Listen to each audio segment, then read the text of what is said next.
I hope this pisses you off because I'm telling you to annoy you that you're sitting there struggling to pay your bills. There are people out there making so much money you couldn't possibly fathom who have anything they want all of the time. And you may sit there and go, oh, but they're miserable. A lot of them aren't. Trust me. They're having a great time. So you need to make a bunch more money because there's money everywhere. I'd look at a beautiful woman and go, I can go on a date with her and she's absolutely gorgeous and perhaps we'll fall in love and it'll be great. But you know what? I'd rather work. I just want to conquer the earth. I don't care about anything else. So you need to start identifying how your money is taken from you. Because once you identify how your money is taken from you, you can start to actually intelligently think about how you can take money from other people. The only time being a man ever is good is if you become an exceptional man. He understood. Be near the money. I have no money. Money's over there. Well, let me get closer to it. Like, no point staying over here on my fucking own. Let me at least get closer to it. That was a 17-year-old kid. This is the 60 best meanings of Andrew Tate, part 1. I selected only those tips and ideas that can really be applied in life, so enjoy. Money for us is a tool to shape the world. And I think that's what a lot of people also don't understand about being rich. You don't want to be rich. You want to be powerful. That's what really is going to satisfy you in your soul. It's the power. It's not the, I can afford this, that. That's nice for a while. But really what makes you happy is there's 60 of these Bugattis on earth. Everyone wants one. Who gets one? I do. Because you can't have one. That's the fun of it, right? So it's power you're truly chasing. And if you want to be powerful, you can't be scared to invest money and spend money. A lot of people at home, if they want to make more money, need to invest in themselves. Yeah. They invest in themselves. And maybe they've been taught, well, if I just save. Let me say to everyone here at home, if you are saving less than 10 grand a month and you're just saving, your chance of being rich is fucking zero. You need to go and do something else and make more. Invest in yourself. Get knowledge, pay attention to mentors, start another business, open something. You need to do something because you're not going to save your way to the top. The average person at home, you're not earning enough to ever save. If you never save 100% of your wage, you're still going to be broke. You have to get to a level of earning. When I found out about I just learned about how they print money. I literally could not believe it. Money's not real. For 3 days, I'm sitting around, so I'm like, what the fuck is this? So they could just print this shit? Money is not real. It's not real. They just print it. It's not real. Fair. Please continue. Yeah, so money's not real. And I say that to people. So it's not about money. No, it's not about money. So what's it about? It's about power and control. Yep. So I've been from the absolute bottom to the absolute top. I've seen it all. And once you get past a certain level of wealth, once you get past a certain level of money, but then you understand what money is, right? So we say about money not being real. Money is not real from a governmental perspective because they just print it. It's nothing. But money is truthfully the stored time and energy of other people. If you have money, you have stored time and energy of other humans. Because people are hourly rates. That's right. Because I can take that money and make someone else use their time and energy for X thing. So let's look at even American slavery, the slavery that most Americans understand. You're going to work for me. I'm going to give you a house and I'm going to give you food and you're going to stay here and you're going to work.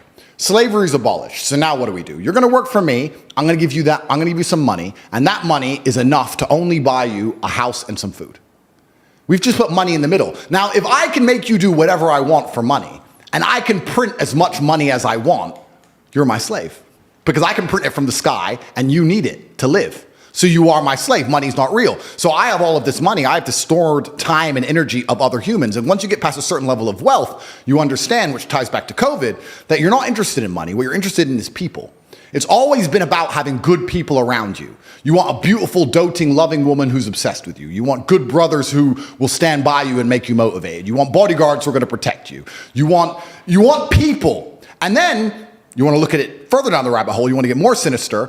If you've been born into a lineage or a dynasty or the people who control the world, you want people, you want robot people. You don't want to be spoken to disrespectfully. In your empire, in your podcast empire, right? You now have a podcast. Would you allow a member of staff to come along and say, this is bullshit. I don't like how you do this. This is shit. You're shit. Or would you fire him? I don't know if I would fire them. I would first try to teach them how to behave. And if they didn't listen? They're out. Absolutely. So let's imagine you ran a country. Okay. All right. Let's imagine you ran the world. So I say this to people. I say, for the next 2 weeks, every time you spend money, even if it's a pound, write down how they got it from you. And they're like, what do you mean? I'm like, all right, cool. You're walking down the street. You're going to Starbucks, you buy a coffee. Why did they take your money? Well, I wanted coffee. Yeah, but how? Okay, you wanted coffee, right? Cool. Did you only want a coffee because you saw Starbucks, or did you want a coffee beforehand? Why did you want their coffee and not another coffee? Did you buy a cake as well? Why did you buy a cake? All right, cool. So now you identified how they took your money. Then realize how they could have took more of your money. You bought a cake, but you didn't buy a sandwich. Why? The sandwiches weren't on display, or they looked cold, or they looked rubbish. Or the woman who was serving me was old and ugly. Maybe she was a young cutie and talked to me about bologna sandwiches, I would have bought one. right? So you need to start identifying how your money is taken from you. Because once you identify how your money is taken from you, you can start to actually intelligently think about how you can take money from other people. I find it amazing when people say they don't have motivation. I have people come to me and say, I want to get rich. I don't have motivation. I want to work harder. I said, how can you not have motivation to get rich when somebody like me with a head start like mine is still working 18-hour days every single day, 7 days a week without having a day off? I'm going to crush you. You don't stand a chance. I will beat you. And you're just going to sit there and perpetually lose because you can't find the motivation to crawl up out the mud and stay a bug until you end up in your 15-minute city getting your 17th injection like a dummy, like a useless eater. All I do is work. Nothing is fun. I don't have fun. I don't even understand sports. I don't understand the concept of fun. The only sport I ever did was beating the shit out of people. Is that fun? By the way, hit the like button and follow my YouTube channel. The next episode with Elon Musk is coming. I wake up every day and I think, how do I make my life better? Nobody else wakes up each day and goes, how do I make Andrew Tate's life better? So if you're not the person who's waking up every day going, how do I improve my existence? Then nobody is. Nobody on the planet is considering improving your one spin on Earth. No one else cares. Nobody else cares. So if you don't care, then you're fucked. So you need to wake up and care. And it's amazing to me, like you're saying, how did I find my mentors? I just tried a bunch of them. Like when I had no money, I would try very hard I'd listen to lots of different people, or I'd try different things. And I wasn't scared to invest in myself because I understand that, look, if he's taking time out of his life, then I need to reward him for it financially. And I tried very hard and I listened and I paid attention and I was never lazy. I don't believe there's a person on the planet who pays attention, tries their best, is never lazy, is on time, works hard, has a mentor, and is giving it his all, who isn't rich. I don't believe it. I think that if you do all those things, you're rich. And if you don't have any money, you're missing one of those key elements. Now, you can fool yourself and you can fool everyone else and you can pretend you're doing them, but if you're truly honest with yourself, am I finding people who are trying to teach me what I want to know, and am I trying my best? And the answer is fucking no every time. Just even being around people with money, it's just a good place to be. I'll give you an example. I was in Romania and I have the largest car collection probably in Romania. I have 28 supercars, everything you can name. And I went to a town called Cluj-Napoca. It's on the border of Hungary. And I drove there in my Chiron and I parked up and a kid came up and he said, hey, can I take some photos of your car? I have a car spotting page. I was like, yeah, whatever, cool. And he goes, yeah, okay, I'll just be a few minutes to this. So he took a bunch of photos and he come up to me and goes, hey, do you want the photos? And I was like, not really, I've already have photos. And he goes, oh yeah, okay. Well, if you want them, here's my email address. And I said to him, why do you do this? Like, you spend all day standing around taking photos of other people's cars. Is that not a waste of time? I thought it was a waste of time, but I was wrong. He goes, oh, well, I skipped school and I skipped college because I knew if I take pictures of expensive cars and email them to people, I'll have email addresses of the richest people in Romania. Yeah, smart. I was like, you're clever. I ended up hiring him. He works for me now. Yeah. I was like, I like you. He got himself a full-time job that day. So he understood, be near the money. I have no money. Yeah. Money's over there. Well, let me get closer to it. Like, no point staying over here on my fucking own. Let me at least get closer to it. That was a 17-year-old kid. Now he's making 10 grand a month in Romania from me. So like, at least being closer to it. So that you're right. People should, even if they haven't got a penny in the world, should be going to these meetings about real estate, about investing, that especially if it's cheap, they should go. Just meet other people who at least have money. Have conversations about money. Talk about it. How are you going to get what you don't talk about? Okay. When I'm sitting there and saying to men, look, life as a man is shit. It's always been shit. It's never been good. When men wake up and say, I'm depressed and life is hard and I'm sad and I'm struggling right now, I say, okay, throughout history, men have always struggled. Happiness is for children and women. Name a time in history it was better to be a man. Was it better to be a man in World War II? Nope. Was it better to be a man on the Titanic? Was it better to be a man in the Napoleonic Wars? Was it better to be a man when you were sitting in Vienna and the Mongol horde arrived, ready to decapitate any male and enslave all the females? When's it ever been good to be a man? Building the pyramids, was that fun? It's always sucked. The only time being a man ever is good is if you become an exceptional man, which is even something feminists admit. Because feminists sit and complain about men and say, well, men have this, men have that. But they're talking about 2% of men. Fascinating. They don't talk about all men. They say men have the best jobs. 2% of men have the best jobs. Most men carry trash. So you're talking crap. So everyone accepts that the best possible human experience that exists is the top 2% of men. Anything below that sucks as a man. You're better off being a chick. So what I say to men is, look, life's hard. It's always going to be hard. It's always going to suck. It always has. The only way to get out is to become excellent and perform at a level where your echelon is so high that you get to live this brand new experience. You need to become strong and smart and interesting and charismatic. You need to become rich, powerful, well-known, connected. You need to do it. But could all men do that? No. So, okay. But I have to tell them the truth. When Okay. people come along to me and say, my life's shit, and I look at them and go, yes. I think a lot of the problem with people, especially in the world today, is they misunderstand the difference between a dream and a plan. And nothing good in your life is ever going to happen by accident. If you see a guy in fantastic shape, you don't say, how'd you get in great shape? And he goes, It just happened. Oops, I just fell. No, he ate a specific way. He trained a specific time. He did specific things for a specific outcome. And it's the same with finances. And most people who are broke, if you say, do you want to be rich? Yeah, I want to be rich.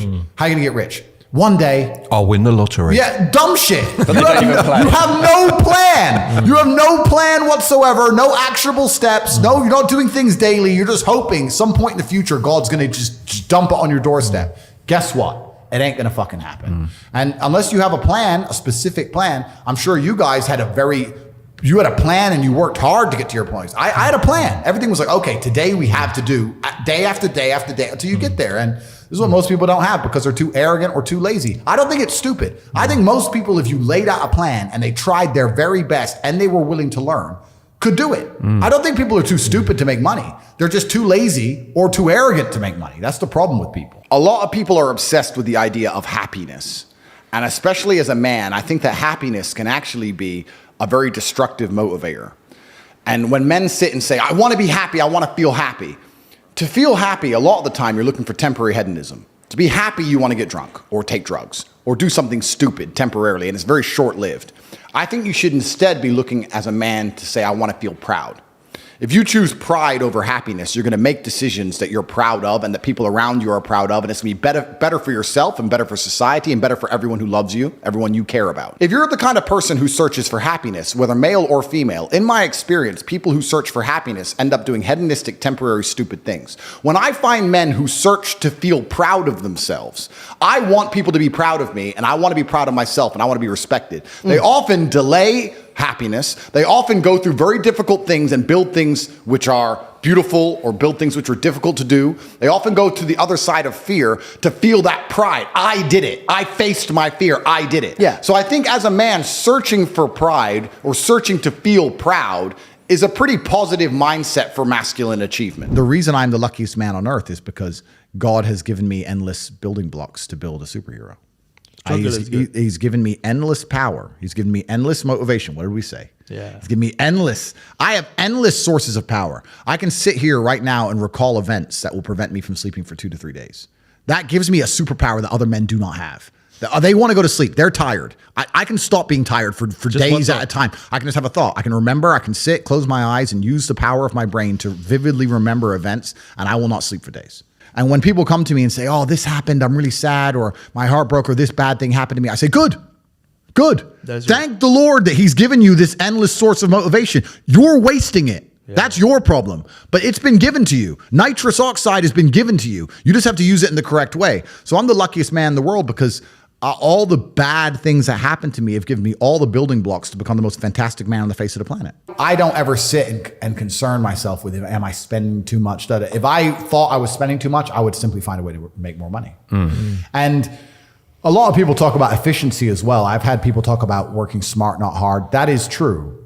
But I believe that you need to fill your day with all of the hard work first. I think that working smart is a matter of being more efficient with all the time you should spend working. If you sit there and go, I want to work smart, not hard, so I work an hour a day, well, then you're still lazy. You should work smart and hard and do 15 smart hours a day. That's how you win. I was talking to a young guy the other day, and he was 22, I think, and he caught a crypto pump. He made like $4 million in the last bull run, and now all the coins have gone down, whatever. He sold some. He has like 1.5 million. He's like, oh yeah, so I'm waiting for the next pump. I was like, bro, the problem with you is you've now been ruined for life because you're 22, you made easy money, and you think that you don't have to ever do any serious work. You also have no skill. The problem is with the crypto pump, it doesn't teach you anything. You didn't learn sales, marketing, staff management, stress tolerance. You need that. Nothing. He doesn't know how to do anything. So he's just sitting there just gambling on shit coins, waiting for the next one to pump. And he's 22, and his ass is never going to want to get a real job, and he doesn't have any skills. So I think he's in a lot of trouble, truthfully. And I made this clear to him. So it can be a detrimental thing. It can be a bad thing. But in terms of making money, it's certainly easier than it's ever been because we live in a global marketplace now. You can reach the world, and all you have to do is have a message worth making people listen to. And it truly is the abundance mindset is true. I remember when I was broke. When I was broke, I thought everyone was broke. You do. Because I was broke. 100%. And then you get rich and you start thinking, shit, everyone has money. Every supercar I want is sold out. Every diamond watch I want is sold out. The private jet charters are full. The yachts are full. Like, as soon as you get rich, you start Who are going, all these people that got money? Who are they? I was just in Dubai and my houses are being built. They're going to be completed this year. I bought a bunch of them off plan. So I decided to rent. And I rented a house on the Palm, and it was $25,000 a day, dollars. And I rented it. And I'm sitting there, and the landlord comes and goes, I just got an offer for $35,000 a day. You need to leave. And I go, okay, well, I'll pay $40,000 a day. And then he came back and goes, the guy's offered $50,000 a day for a year. And I'm like, who am I even in a bidding war with? And I just left. I was like, you know what? Take it. I'll get another one. But like, there's people out there with money like you couldn't fucking fathom. There is so much money in the world. So you do get to a level of wealth. Another time it hit me, I was at Monaco. I was sitting around dinner in Monaco after, it was on a car rally, funnily enough. And there's like 10 of us. And I just looked around the table by coincidence and I saw everyone's wearing a nice watch. And I thought, when I was broke, the idea, if someone told me they had 30 or 40 grand in the bank, I thought they were doing good. Now I'm sitting at a table, everyone's wearing a $100,000 watch. Nobody gives a fuck. It's just like, there's levels to the game. And when you get up to the top, you realize there's money everywhere. The abundance mindset, there are so many rich people. So if you're not where you want to be financially, I hope this pisses you off because I'm telling you to annoy you that you're sitting there struggling to pay your bills. There are people out there making so much money you couldn't possibly fathom who have anything they want all of the time. And you may sit there and go, oh, but they're miserable. A lot of them aren't. Trust me. They're having a great time. So you need to make a bunch more money because there's money everywhere. Think of the harshest lesson. You don't even have to say what it is, but think of the harshest lesson you've had in the last few years. And think of how many times you had the easy way to learn that lesson. You could have just stopped being a dickhead before it got bad. Like that. Think how many times you could have just woke up and go, nah. Yeah. But we don't, do we? Nope. We wake up like, we got away with it. It's fine. And then bam, you get hit. There's only two ways to learn lessons, hard and harder. If you're smart, you take it the hard way. Real idiots take it the hardest way. Yeah. But there's no easy way to learn lessons. But when will you stop the work and take a step back? I don't want to. I don't want to. I don't want to. No. And that's my competitive advantage. I don't want to do that. The enjoyment for you is the work, not the... Completely. Other people are like, oh, I'm here now, so I can now go on holiday. I don't want to stop working. I don't want a holiday. I don't want to relax. Is this relaxing? I'm going to try and relax for the first time in my life. We'll do this here live on the podcast. Ready? Yeah. Ready?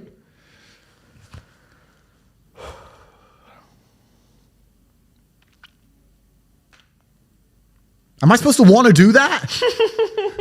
what was that? What was it? Like, what is that? Is that it? Is that the dream? Doing nothing. Is that the goal? Like, and if I'm not on my phone, my brain is preoccupied and anxious about what's happening on my phone. So it's better to just be on it. Like, I don't want to relax. I don't want to stop. Ain't no rest for the wicked. No, I don't want. I don't want to stop. That's why nobody will ever beat me because all these other people, they want to take time out of their life. They're working to relax. They're working to relax. I'm at the point now where I'd look at a beautiful woman and go, I can go on a date with her and she's absolutely gorgeous and perhaps we'll fall in love and it'll be great. But you know what? I'd rather work. I don't want to be off my phone. Yeah. I don't want to date girls. I just want to conquer the earth. I don't care about anything else. I know I've only reached 10% of what I can actually do. Let's go, bro. And that bothers me. And no matter how much money I'm making or how most Googled man alive, whatever, I can still identify the inefficiencies in my systems. I can still identify where more money could have been made. And money isn't that important. But like we said, money is a very simple way to measure success because it's numbers. Numbers are easy. Yeah. This number, that number. It's easy. What does a company do when it wants to measure the success of a company? It looks at the numbers. What does a YouTube channel do? It looks at the numbers. Numbers are easy. So if you're going to say, how do I be successful in life? Money is not everything, but it's a nice, easy way to measure because it's numbers. And then when you understand it's the time and energy of other people, you sit and go, okay, well, I have this large empire now, and I have all these people who work for me, and all these people I love, and all these people I care about, and all these children, and all this going on, and the world is getting more and more messed up, and everything's on a decline, and everything's being destroyed, and a certain number of people are going to become useless eaters, are going to be eradicated, and they're going to try and lock us all in our 15-minute cities for the climate or some garbage. That's coming in no time. How do I combat and fight all of this and protect all the people I care about? Well, I need the time and energy of others. I need an army, so I need money. So you start waking up saying, okay, 1 billion is shit. Tristan. And he's like, Andrew, we're from a single mother household and our company got valued at $1.2 billion and you own 100% of it. No, we need at least 10. And then then I get mad. And my stress comes from the fact that I don't have enough. And I said, bro, you see that? And he goes, yeah, what about it? I said, doesn't that piss you off? I must be about 16. He goes, why? So this dude has 400 G's for a car, 400 grand. I'm walking 4 miles to college because my mom hasn't got any car. He has 400 grand. Do you think he works a job? Do you think he's fucking behind a counter somewhere? He knows something about the world that I don't know. Yeah. And they were like, well, he's rich. I'm like, yeah, I know. I didn't say he wasn't rich, dummy. I'm saying he knows something about the world I don't know. And I was intrigued and it angered me. I couldn't sleep for weeks. I was pissed off. Every time I saw somebody with genuine money, I understood that everything I was being told and taught and they were trying to make me believe just simply wasn't true. I was like, this is bullshit. None of these people are getting these things by following the path that the system is trying to make me follow. Yeah. Nobody, and everybody intrinsically knows this. If you go to if you're at a BP, you're at a petrol station, and I pull up in my Lamborghini, nobody goes, wow, he went to school. Yeah. He studied hard. Right. Do they fuck? They're like drug dealer, gangster. And they do that because they know that the easiest way to amass wealth is to break the rules, because the rules are not designed to allow most people to make money. You can make money within the rules, of course you can. But most people don't. Most people who follow the path, work, consume, die. That's it. Yeah. So I always knew the same thing as you, and I knew there had to be another way. I knew that just working for money was a paradigm that wasn't true. And then you understand making your money work for you, and you understand delinking your time from money. Yeah. You start learning to understand these things, but eventually you build a system and you build an ecosystem like me. I have 60 or 70 people work for me all around the world.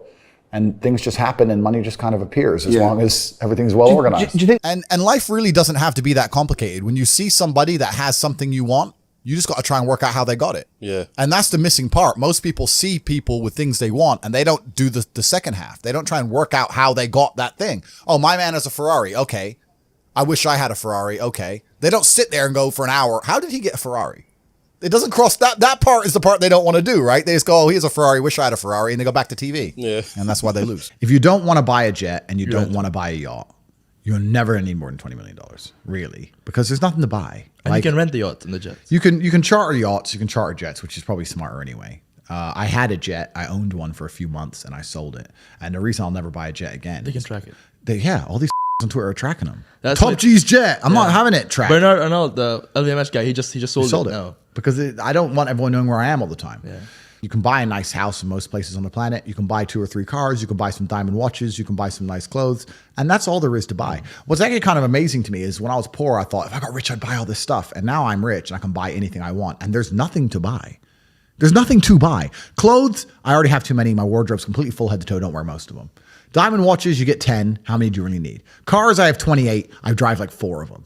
Like, what's there to buy? Coffee, dinner. Yeah, true. There's nothing to buy. So the money is just about influence and power. That's all it's about. All I know, what I will say as a matter of fact, is this world is hyper competitive, especially as a man. Most men are walking through life and they don't realize that it's constant competition. And this is my point. If the world is truly that competitive, you do not have time to be depressed because it's a non-competitive mind state. You could be depressed for X, Y, Z, whatever. I'm not depressed. And I want the money you want, and I want the girl you want, and I want the status you want, and the car you want, and the house you want. And I'm going to get it, and you're fucking not. You're playing a game, and it's a competitive game, and you need to build a mindset that allows you to be ultra competitive. And if you want to sit there and say, no, I want a non-competitive mindset, then fine. You know what you call people who do not win competitions? Losers. Correct. Yeah, I think I had the best possible upbringing a person can have, which is good parents and no money. I didn't get famous or rich young, which I also thank the Lord for. I think a lot of these people who get famous online quite early, I think they miss out a lot of life. It's not real life. It's not real life. It's not real life. No, I had real jobs and I did real things and I was really broke and I was really on the bus and really trying to pay rent and doing real stuff for a long time. I always say I'm not rich. I'm a poor man with a lot of money. I always used to say that. And I don't want to brag or anything, but just because I get asked this question a lot. I've been extremely successful. I have hundreds of millions of dollars. In fact, I think our last valuation across everything we own we're almost at B now. So we're doing very, very, yeah. I'm a billionaire. Top G's a billionaire. So we're doing extremely well. That's the first thing. The second thing, it's actually it's great that you say that because I completely agree. Because if you're born with everything, if you're born with all this money, that you have no aspiration, nothing to actually grasp onto and trying to achieve, then money doesn't make you happy. But then you can analyze this from another angle, right? We were just talking earlier, we can always pivot back to who the matrix are, who's in charge. So let me ask you. Do you have somebody that Well, let me ask you a question. Okay, go ahead. If you're born into a dynasty, let's say a banking dynasty, and you're born a billionaire, and you have everything you've ever wanted ever, and money has absolutely no value at all, and a brand new Ferrari doesn't mean a thing. You could buy one every 10 minutes for the rest of your life. And money doesn't make you happy. What's the one thing that's going to make you happy? Controlling others. Controlling others. Power. Yeah. Ego. So then you sit there and start looking at things. Because and going, games become real. Absolutely. Yeah. So now you're like, okay, well, money doesn't satisfy me. What makes me feel important? Especially if you're going to add in. Let's add in another angle to it. Let's imagine you falsely believe, because it is falsely, that you're somehow genetically better than others. You're from this lineage. You're better than the other people. And the other people, the serfs and peasants, are struggling for money, and you have unlimited money because you're so smart, and your family's always been so smart. You'll have haughty eyes. Yeah. So then you're going to sit there and go, well, why did they make people put on a mask when they walked in the restaurant and take the mask off to eat and then put it on to go to the toilet and then take it off to eat and then put it back on? Because I have a I'll tell theory. you why. Because it's funny. You think it's just because it's funny? Because it's an ego. Because it's ego. I thought it was power. the test to see how far they could push something. Compliance tests. Yeah. Which is the same thing. So when you really understand that people who are in charge of the world are completely, like you said, broken. They're broken people. Money can't satisfy them. People said, I keep referencing COVID, and I do that because it was something tangible that everybody lived through. That's a very easy one to reference. This is actually, it's a bad thing that could work in your favor because now they could relate to you. Yeah. If you're at a gas station and it's 3 a.m. and a Lambo pulls up and a guy gets out of it, you're thinking criminal, drug dealer, gangster. Yeah. You're not thinking, he has a uni degree. Because you're not going to think that. So when you see money, people don't even associate the money they see with university. But then they go, I want to make money, so I go to university. It doesn't make sense. It doesn't make sense at all. So I think everybody knows that the system and the path they lay out for you is not a path that's going to lead to where you want to be. And I didn't know what the other path was, but that intrinsic distrust for the system and that distrust for the things they wanted me to do made me search for other avenues. And then I found them, right? And if you speak to the people who are richest, if you speak to the people you know, this is for everyone at home as well, if you speak to the people you know who have the most money and go up to them and say, hey, what made you rich? None of them say school. Do any of them say school made me rich?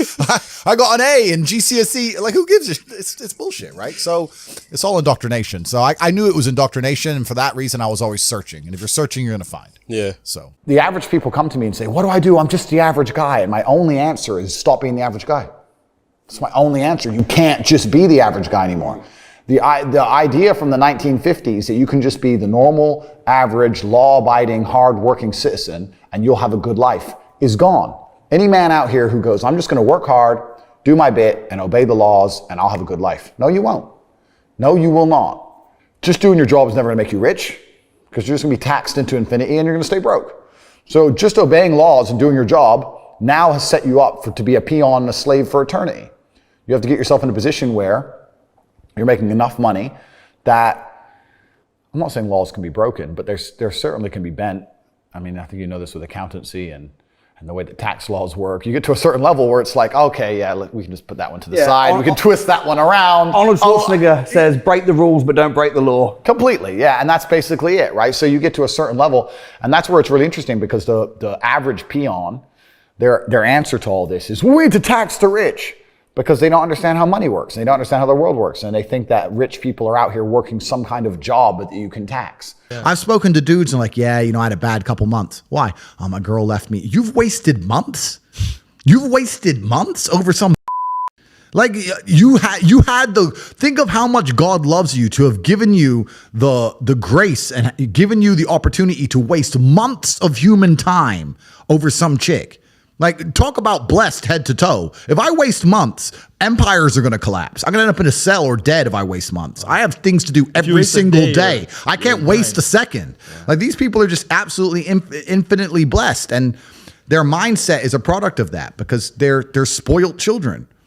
Absolutely spoiled children. If you're going through life with any other mindset besides a hyper competitive one, where you are capable of competing with some of the most dangerous men on the planet in all their forms, me and my network, and also my competitors. If you don't have that mindset, then you have to understand that you are spoiled. You're spoiled by your reality. I believe there's only 3 reasons people are not rich. One of 3 reasons. They're either stupid, arrogant, or lazy. Stupid is actually the smallest category. People think, oh, you know, there's a lot of stupid people. There are, but I know a lot of stupid people with a lot of money, right? There's so much money in the world. To be too stupid to generate money, I think is less than 5% of the population who are genuinely too dumb to ever make a good wage. Then you have arrogant and lazy, and these are the 2 most common. Lazy because people just, oh, you know, but I need time to myself. Oh, you know, but it's the evening. Or, you know, it's hyper competitive. There are people who do not need times to themselves. There are people, there's an Indian in Islam, or there's a guy in Islamabad who'll do your job online for $3 an hour and he doesn't sleep. You're going to lose, right? So if you're going to be lazy in any regard, you have to understand there are people like me who are billionaires who work 18 hours a day. When I finish this, I get into my car and I open my laptop and I work on my way to my next appointment. And then I'm going to work all night until the day I go. When I go to sleep, I close my laptop and I'm asleep a minute later. I work. That's all I do. So lazy is a big problem because people go, oh, but I just want to relax. If you just want to relax, that's fine. But you're competing against people who just don't want to relax and you're going to lose. And the last, and I'd say that's around, a lot of people have that element to them. A lot of people are lazy. That's about 50% of people. But the main reason people are not rich is because they are arrogant. 50% of people are brutally arrogant. And I'll give you an example. I have a school where I teach people how to make money online. It's called The Real World. It was called Hustlers University. It's now called The Real World. TheRealWorld.ai. You can see it at CobraTake.com. I sit here as a billionaire and I sit and say, I will teach you how to make money online. Anybody, 18 modern wealth creation methods. It's $49 a month and I will teach you. And people will sit there in their brutal arrogance and as a brokey with no money and go, yeah, but can he really teach me? I have everything you've ever fucking dreamed of. I have all the money. You have nothing. And you're so arrogant that you believe you know more than me or that you can do it without me or that I don't know how to teach you. The arrogance of people is truly mind-bending. If you know so much, why are you broke? You obviously don't know. If I wanted to learn how to box, I wouldn't walk into a boxing gym, find a guy who can box and go, yeah, you know, not bad, but can he really punch? Like, this is how people think when it comes to money. You guys are all successful enough. You can sit there and say, look, I do X, Y, Z. I have X, Y, Z. You don't have it. So do you want to learn how to play piano from the piano teacher, or do you want to sit there as an arrogant brokey? Most people are brutally arrogant, and you can sit there and you can try and help them, and they're just so arrogant. They think, oh, I can do it myself, or I'll work it out myself. I don't need help. And it's arrogance, and it keeps them at the bottom. Everything great that's happened to me in my life, someone taught me. I had a kickboxing coach. My dad was my chess coach. You get taught things. To sit there and think you're too good to learn, well, this is the problem. Most people are broke. Most people are broke because they're arrogant, bro. It's the truth. It's nothing to do with how stupid they are. They're just arrogant people. You know what's a fantastic motivator for men? Shame. I'm telling you now, it works. Shame. If I'm around my house and someone was getting fat and all of us were to go, you're a fat fuck, what are you eating that for? I guarantee they'd train. Shame works with men. And you talk about this, and this is the reason I promote brotherhood. The reason I am the man I am is not just because I'm so fantastic. It's because I, even now to this day, live with 6 men. I live with my fight coach. I live with my brother. I live with some of my old friends I've had for 20 years. We live in this big ass compound, this huge house. If I wake up and my brother's been training an hour and a half, I feel so annoyed and angry and guilty that I have to go and beat him now. So that competitiveness keeps us constantly at edge. People say me and Tristan are best friends and our brotherhood is fantastic, but it is based on competitiveness. But we don't compete against each other. We compete to prove to each other we're a good teammate in the battle against the Matrix. How do you get there? Because I've seen a lot of men get torn up by that. Yeah. So how do you get to a healthy way where we're competitive, but it's not going to destroy our relationship? Well, you have to understand that there's enough outside enemies. You have to put your ego aside and say, look, there's enough people who already want me dead. We're the same blood. Can't we at least unite against all the people who want me dead? I want you. I'm in competition with you, Tristan. I want to beat you to prove to you I'm a fantastic teammate to you, as opposed to I want to beat you because I don't like you. And it's a different mentality. And we'll sit there, and my brother and I are in constant, endless competition, but it keeps us sharp. So masculine competition is super important, which is why it's the third thing I teach, which is brotherhood. You are the sum of the 5 people you spend the most time with. If you find some guys who have their game right, your game's going to get straight.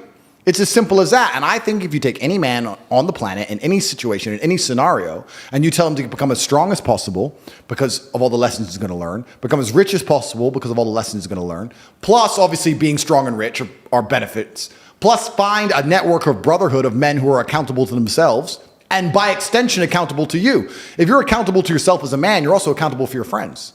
I don't want loser friends. I don't want dickhead friends. If I had a guy I really liked and he started being a dickhead, I'd try very hard to fix him. And if I couldn't fix him, I wouldn't be his friend anymore. I'd say, stop that. We don't do that. Why are you doing that? What are you crying about again? Why are you acting that way? Come on, let's go train. I don't want to train. But we always train. Come on, let's go. And then after a while, I'd be like, he doesn't train anymore. Get him out. Bye. Go get eaten by wolves. That's the unfortunate reality of the world, because I'm just some of the 5 people I spend the most time with. I don't want to wake up one day feeling terrible and going, but he's missing the day and I might miss the day. His poison will get in my brain. I have to resist it. So if you get a brotherhood, masculine brotherhood, and you're accountable for yourself and for them, you're going to be able to do nearly anything. People will shield laziness with anything. No one wants to admit they're lazy. So they'll shield it with disbelief. That's a scam. Or, I don't work hard, I work smart. Bollocks. More cover. For just anything it takes to say, I don't want to work. Do you believe in that? Work smarter, not harder? I believe in both. Yeah. But there's a time when it comes to work smart. And most people are trying to do the smart work before they do the hard work. It's kind of like talent, right? You don't notice if you're talented at something until all the hard work's done. Yep. I could be the most talented tennis player in the world, but I don't play tennis. So if I go down the tennis court, Joe Schmo is going to smoke me. I don't get to see my talent until I've worked so hard that I'm in the top 1%, and now I'm beating them because I have some God-given gift. Yeah. You understand? Yeah. You have to do the hard work first. If there's no hard work, there's no smart work. So someone's going to sit there and go, I work smart, I don't work hard, so I only have to work an hour a day. If working smart gets you a lot done in an hour a day, then you should work smart for 12 hours a day and get 12 times the work done. I am absolutely and utterly a believer in hard work. I'm a proponent of hard work. I have all this money and all I do is work. My entire life is work. This podcast is work. I'm getting in the car. I'm going to another meeting. Work. I'm going to fuck a bitch. That's work. She's going to be on my arm at the fucking Cannes on the film festival. That's more credibility. I consider it work to fuck her. That's work. I want to go to the gym so I'm in good shape. Work. It's all work. My entire life is work. And people don't want to look at life that way. They want to talk about work-life balance and being lazy and all this crap. I don't believe in any of that. I believe in if you want to win, you have to outcompete the man who's prepared to do nothing but work. It's player versus player. If you're going to sit there and go, I don't want to work more than an hour a day, well, the guy who does want to work more than an hour a day is going to beat you. And no matter how smart you are, there's always a smart dude who's doing the same smart work you are for more hours than you're doing it. That's just the nature of the game. And we talked earlier about speed. Most people go, it's only 2 weeks. It's only a week. It's only a week. The people who say it's only a week are the people who are broke. They don't value time. That's the reason you're all poor, because you say it's only a week. So, it's tomorrow. Oh, I'll do it later. It's only an hour. It's only a day. It's only a minute. You are competing against people like me. We do not waste a second. Being a normal man or an average Joe is always going to suck. The only way to have a good life as a man is to be exceptional in some fields. Here is how you do it. Yeah. You need to work your ass off. They delete me. They want men to stay depressed, semi-depressed, miserable, paying the taxes, just rich enough to pay tax, too broke to do anything else. Yeah. And that's where they want you. So they don't care about men's mental health either. They don't care how many men kill themselves. They don't give a shit. And this is why I talk about the Matrix. People say, why do you talk about the Matrix all the time? And I say there are people who are living right now in a computer-generated reality. If you believe everything you're watching on the news, you are believing a complete false version of reality. And the idea of that reality is to keep your brain occupied enough so that you'll continue to do a shit job for shit wages and pay your taxes until you die. That's exactly that's the plot of the Matrix movie. They're abusing your body and controlling your mind so that your body will sit there and do what they need it to do until you're no longer useful anymore. And that's exactly what's happening. And another question I get is people ask me why I'm so interested in this fight against the Matrix. And I try and explain to people that I believe this fight cannot be avoided. I think you're either combating the Matrix and fighting against the garbage they're telling you, or you're believing it. And if you believe it, then you end up fighting against yourself. You end up fighting against your own mind. You can't avoid the battle. If you're a full-grown man and you believe everything that's on the news, you're going to end up fucking semi-depressed, divorced, miserable, broke. Like your life's shit anyway. There's no way to escape this fight. You're either buying their crap and fighting against your mind, or you're fighting against their crap. There's no other way to do it. I've never met somebody with a fantastic life who did not completely and utterly believe in themselves. I've never seen somebody massively succeed and they didn't believe in themselves. Ever.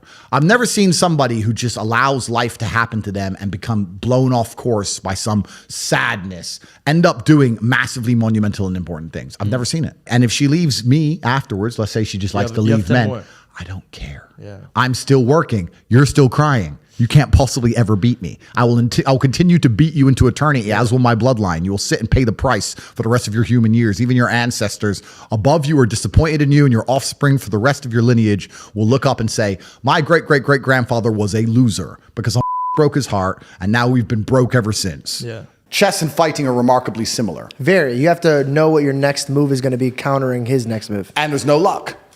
If you lose, you made a mistake. There's no such thing as a lucky punch. If I'm losing a fight, or if I'm beating some guy up, and he hits me with one shot and knocks me out, and people go, that's a lucky punch. He's trained his whole life to punch people in the face, and he punched me in the face. You call that lucky?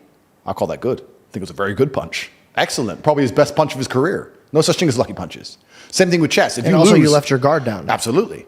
It's my fault. Same thing with chess. Brutal self-accountability. If you lose, you made a mistake somewhere. How do you learn that? You have to go back, reflect. You have to watch the game back, play the game back. Where did I make the mistake? You don't blame your opponent. You blame yourself always in chess. It's self-accountability. So when I stopped playing professional chess, I decided to move over to fighting because they're very similar. It's one-on-one. It's not a team sport. So that's why I chose to fight. But I never considered fighting fun. I never took it as, ha, ha, ha, this is fun. I was out to hurt people. For real. Firstly, I'm going to tell you something about myself and most rich people. We don't own anything. I don't own anything. I don't own anything. There may be a trust fund in Ecuador that owns a company in Singapore that might own a yacht that I can borrow, for example. But I don't own shit. So that's the first thing. The second thing, you have all these different jurisdictions around the world. It's extremely complicated. How are you going to tax a rich guy? He has houses here, houses there, company here, company there, all the companies making a loss. Does Starbucks pay tax? No, Starbucks supposedly doesn't make money. Supposedly Uber's never made profit. An app on the phone with millions of cars around the world and people working endless hours for them and them getting a cut of it to run an app. Supposedly they've never made profit, never paid a penny tax. Funny how that works. You can't tax the rich. It's too complicated. You can't tax the rich. It doesn't work. All you're going to do is just drive them into other countries. If England right now today were to announce a huge tax on the rich people would just go, oh, cool. I'll base my company out of Belize.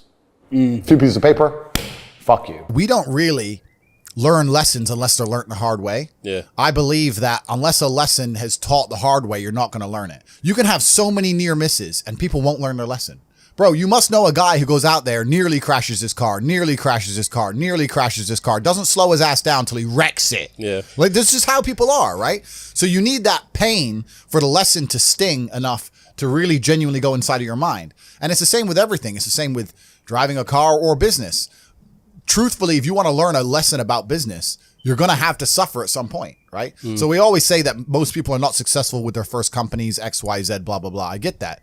The truth is there's a lot of people who make a lot of money with their first company, but they just spunk it, act an idiot, and it all blows up in their face. And that's how you get the discipline on your fourth company that when you have 3 million in the bank, you just leave it there. You know, and don't be done with it. So you need to go through some pain. You need to experience some negative things. You need to have to a degree some trauma to really even learn any lessons. So yeah, business studies, you're right. The book, that's not going to teach you anything about business. You need to get out there on the streets. You need to make mistakes. You need to suffer. You need to have the tax man knocking at your door. You got to deal with all that stuff so that you make sure it doesn't happen again. I really think that humans are stupid enough to only learn the hard way. That's kind of how it works. The problem with owning something is that it can be taken from you. So let's look at it the American way. In America, litigation is a big problem. Everyone gets sued all the time. So you don't want to own anything because if you get sued, then you're going to have to pay that debt and you might have to sell your assets to pay that debt. Not if it's in a company though, if it's in a limited company. Correct. This is the point. So Yeah. people don't own anything themselves. Okay, so they only feel their company. It's a limited company owns it, Yeah, a trust yeah, owns it. exactly. So you understand what I'm saying? Yeah. Look at the Panama Papers. Yeah. Look at it. And then it gets really complicated. And this is what I'm saying, where the average Joe Schmo at home has no idea how this stuff works. Yeah. Because let's look at Nike, for example. Nike doesn't pay any tax. Why does Nike not pay tax? Well, I'll give you a very simple version. They have two companies. One set up in Belize with a 1% tax rate. One set up in Europe. The one set up in Europe sells Nike trainers, pays all the staff, pays the stores, sells all the shoes, makes all the money, blah, blah, blah, makes millions and millions and millions in profit. The one in Belize owns the trademark. So after 100 million, 200 million, whatever it is, comes into the European company. The European company has a debt to Belize to use the trademark of all the profit. Yeah. Isn't that coincidental? Yeah, right. That goes to Belize. Then Belize government comes along and goes, give us 1%. Nothing. Boom, boom, done. Tax paid. It's all a scam. It's all a lie. It's all a scam. The person who get fucked, it's always the same. It's the guy in the middle. Yeah. The guy in the middle is going to get wrecked. It makes me laugh when they talk about, we're going to increase taxes, da-da-da. When they talk about increases taxes, they're not trying to chase down the billionaire on his yacht because they can't. They're trying to chase down the guy with an address who can't move, can't leave. He has a mortgage debt, 2 kids and a dog, living somewhere in Sunderland, and he's stuck there. I walk in a gas station, put a mask on. No, I won't serve you. Okay, is the gas free? Because I've filled up. So you're gonna take my money or I'm gonna have free gas? No, you have to pay. Well, then fucking serve me, dummy. Put a mask on. No. It's just some stupid shit. In the end, they take my money. It was a big waste of everybody's time. And I'd say to them, bro, you're earning 700 pounds a month working for a corporation that wouldn't give a fuck about you if you got stage 5 cancer. Why do you care? If I worked in BP and someone walked into my gas station and decided to start a fire in the corner and barbecue some sausages, I wouldn't give a I'd be like, please stop, bro. Whatever. Like, why do these people, they're so fervently passionate about the rules of the BP station? But do we you're need a fucking people? Slave in your mind. Do we need slaves though? Because Yes, we obviously do. we need people to work and do those jobs that obviously the free people can't do. And this is the full circle realization when you get to the point where, as frustrating as it was, you need this slave class of people who buy bullshit so that I don't have to do bullshit stuff, which is great. But usually the bullshit people can't tell me what to do. It's only during COVID they were allowed, and now that's all over. They can't tell me what to do anymore, so it's fine. But if you're and not everybody's mind can be free, because in society it would break down. But of course, some people's minds are designed for freedom and some people's aren't. But it's amazing when you're talking to the slave mind, trying to get through to them. You have two choices. Either you understand what's happening in the world today and you're on the side of good and you're fighting against the Matrix, or you've accepted all the Matrix programming to pretend that there is no battle, and then by extension, you're going to end up fighting against your own mind.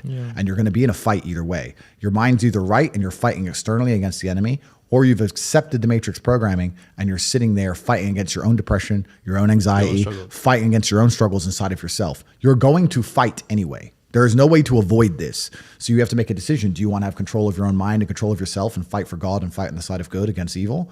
Or do you want to accept the evil programming, fall down a hole of degeneracy and fight against yourself and self-destruct and implode? That's your choice to make. But I think the intelligent choice is to fight against evil. But also, you know, life teaches you a lot. And I think a lot of people are not very self-reflective of their own lives. I don't think you can read a book and that's great. But I think if you're living an interesting life, if you were to take half an hour a day to actually sit and go, okay, what good has happened to me today and what bad has happened to me today?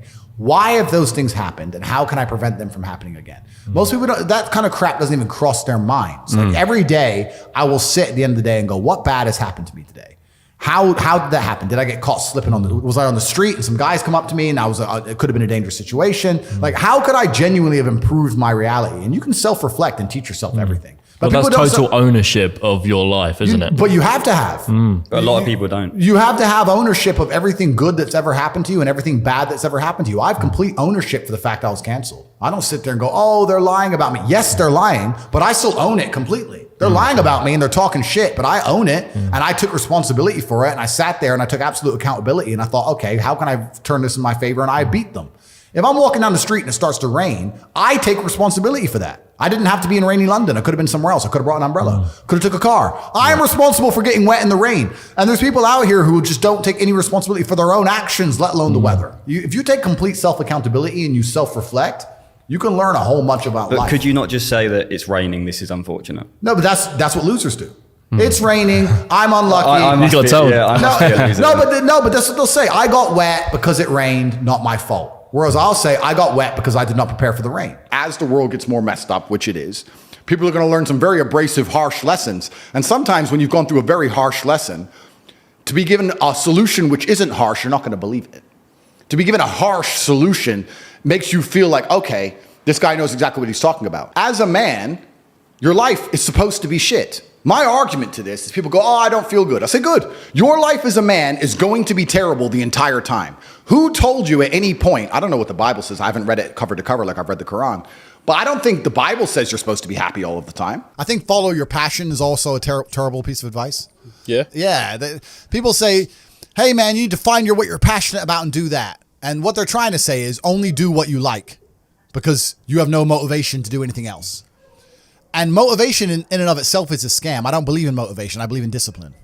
I am not motivated to do the things I'm supposed to do every day. I don't wake up full of like joy that I have to go to the gym or that I have to work or got to deal with crap, I don't feel motivated to do them. I'm disciplined. I do them regardless of how I feel. Whether I'm in the mood to do it or I'm not in the mood to do it, it gets done. That's discipline. Discipline's a real thing. Motivation is fleeting. Yeah. You're never going to be permanently motivated. So when someone comes along and says, oh, do what you're passionate about, what they're saying is you'll have endless motivation and then you'll be able to try hard. If you're the kind of person who can only try hard at something he enjoys, then you're going to fail. Because most things you enjoy don't pay any money.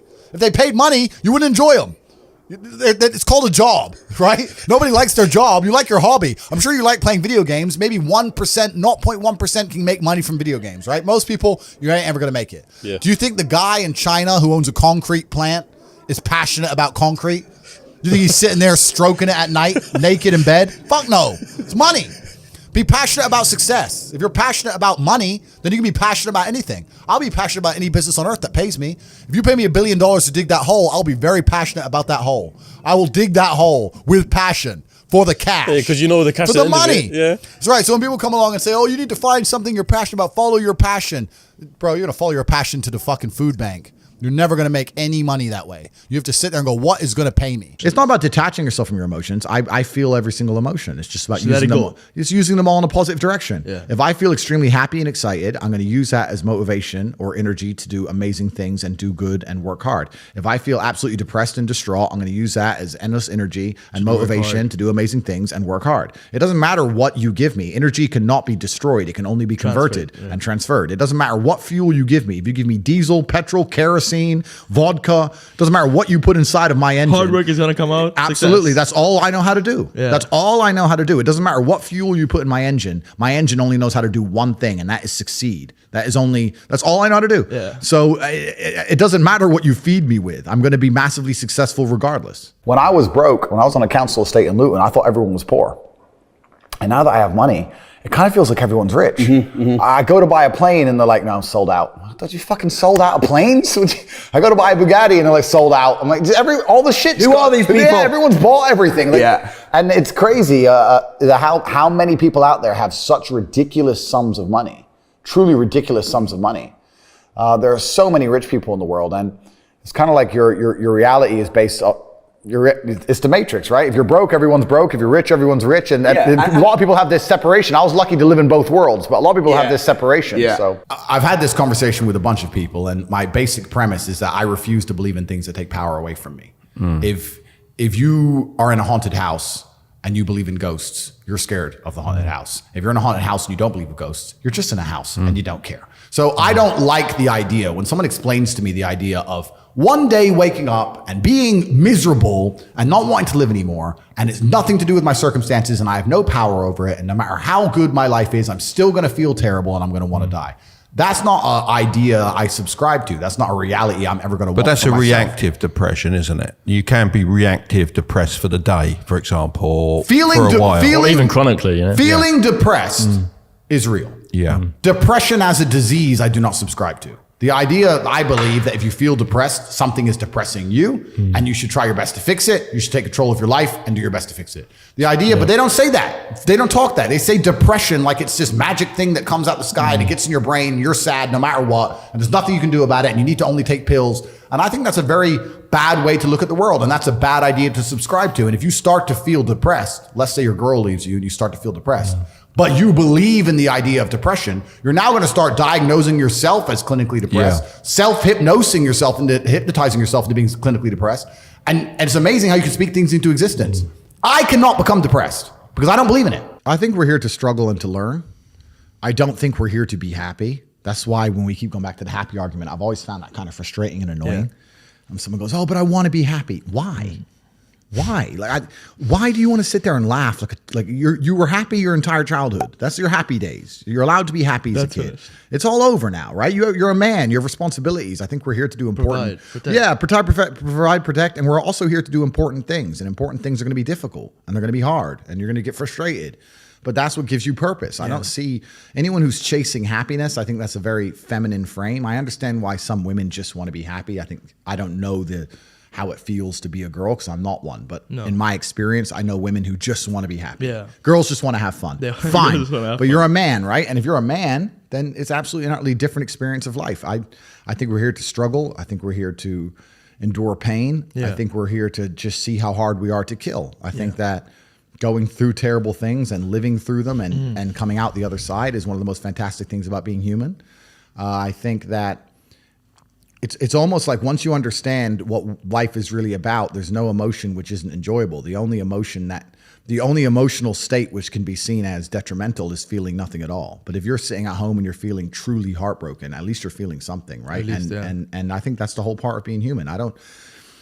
I think we're here to struggle. I think we're here to go through pain. So I wake up each day and go, what can I attack? What problem can I solve? And look at history. Why did Genghis Khan wake up and want to conquer the whole world? Why did Napoleon conquer the world? Why did Alexander the Great conquer the world? You just wake up and just say, give me this, give me that. I want all of it. I need to, there's an army there. They're really big. We're better. It's intrinsic. Yeah. You need to go and conquer. That's the purpose of life. I think the world is a violent place. I think there's violence all around us. I think that I view the world in a violent way. And I don't mean that in a negative context. I say a lot of things and people take them as negative, but I see them as positive, right? Like I say I'm an angry person and people imagine me to be like unhappy. Yeah. I'm super happy, but I'm angry. Angry is motivating to me. You can't sleep if you're angry, so you better work, right? So I'm an angry guy, but I'm a happy guy. And I see the world as a violent place. I've always seen it as a violent place. If most people look at a tree, they see a beautiful tree, right? If I look at a big, strong, beautiful tree, I think he must have fucked up every other little sapling around him. He took all the water, took all the nutrients. He destroyed them all. There was once 20 trees, and all 19 are dead. And they got one tree left, the big G, top G tree. Not one. Top tree. Tate. That's it. That's violence. Violence got him there, right? He destroyed his enemy. That's how he got to the top. You see a beautiful tree, I see violence. You understand? And that's the true nature of the universe. You have to learn that you have to take things from other people. And by taking it, I'm not saying go rob a bank. I'm not saying that. I'm saying completely the opposite. You can be a philanthropist. I'm taking money from everyone inside of HU, but I'm changing their lives. It's a good thing. You can take money in a positive way. Most people don't look at life that way. And when you look at life that way, you need to start identifying. One of the things we teach inside of HU is to identify every single time your money is taken from you. The only thing I will say I don't like about being banned is that you get 3 lives when you attack powerful people. They first ban you and try and shut you up. Secondly, they'll put you in jail for something you didn't do. And thirdly, they'll kill you. So I've used my first life, which is kind of upsetting when you know that next is going to be some false charges. The 2 worst ones. If you survive the false charges, you just die.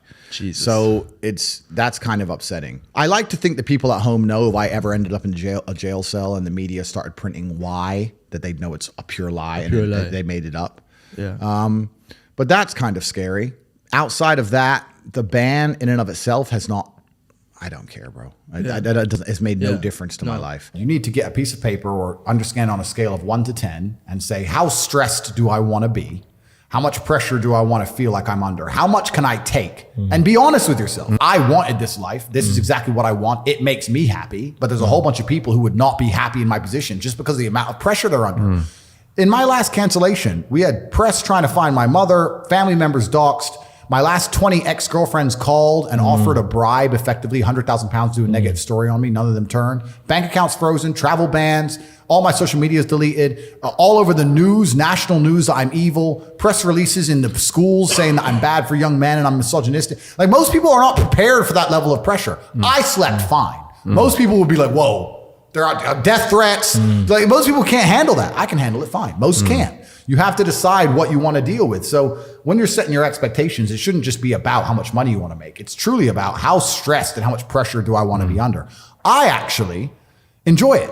I'm a warrior. I'd be bored in the other way. I want people coming for me. That's what I want. But if you don't want that, then don't build a life that does that. I think if I were to talk to Tyson or Tyson were to talk to anybody, he'd say the same thing. He'd say, look, end of the day, even if you're struggling, it's you that's going to have to get up and get the work done and change your life. I think that a lot of the help, which is being purported now by the system, by the Matrix, isn't designed to help. I think it's designed to keep people in this state of depression because when you're depressed, you're submissive. You don't care about what happens to you if you're depressed. Depressed people aren't going to riot against a new law or against COVID tyranny because they're depressed. They're too busy. They're at home and they're sad. I think that keeping everybody in a degree of semi-neutral depression, semi-sad, is good for their ability to control all of us. So when they go on the TV and say, you're depressed, it's a disease, you can't fix it, there's nothing you can do about it, it's not your fault, I think they're just trying to reinforce in your mind that you're never going to get better. I think if they really cared, they'd say, like Tyson Fury says, you're depressed, but you can beat this. You can do this. I don't hear them saying that very often. They just sit there and say, everyone's depressed and it's normal. Accept it. No, I don't accept that. I don't accept that. I don't think people should sit there and accept that they're sad. Change it.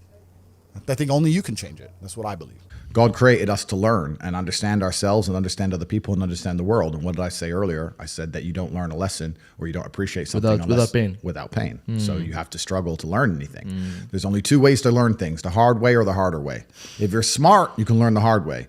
But in my experience, 99% of the planet only learn the hardest possible way. If the lesson's even 85% effective, they'll make the same mistake. It's only when they completely decimate and destroy an element of their life do they sit there and go, oh, oops, now I get it. No. That's how it goes. If you start with a good team, you're going to make it. That's really true. Brotherhood in and of itself is so valuable. If you sit around with 20 people and none of them are lazy and none of them are snakes, you're going to be fine. So you need to have people you can give this guy's in charge of this thing. That guy's in charge of this thing. Delegate people, different roles, different tasks. Absolutely. You got to have a team. You got to have a network. And my network is so strong. That's one of the big advantages I have. I have people around me who I can genuinely, seriously trust. Hey man, thank you very much for watching this video until its very end. I highly appreciate it. So if you found it useful, don't forget to follow my channel because I already work on the next episode with Elon Musk and most probably it will come up like in a couple of days. So give me a like, write the comment below and see you soon. Thank you very much. And yes, don't forget about the second part with Andrew Tate that is also about to come. See you. I don't regret absolutely anything. I don't operate in that frame. I think that it's still a lot of people think that this is the end of me and they don't understand this is absolutely not just the beginning. My only concern now is becoming too big. That's my concern. I'm worried about becoming too influential, too big.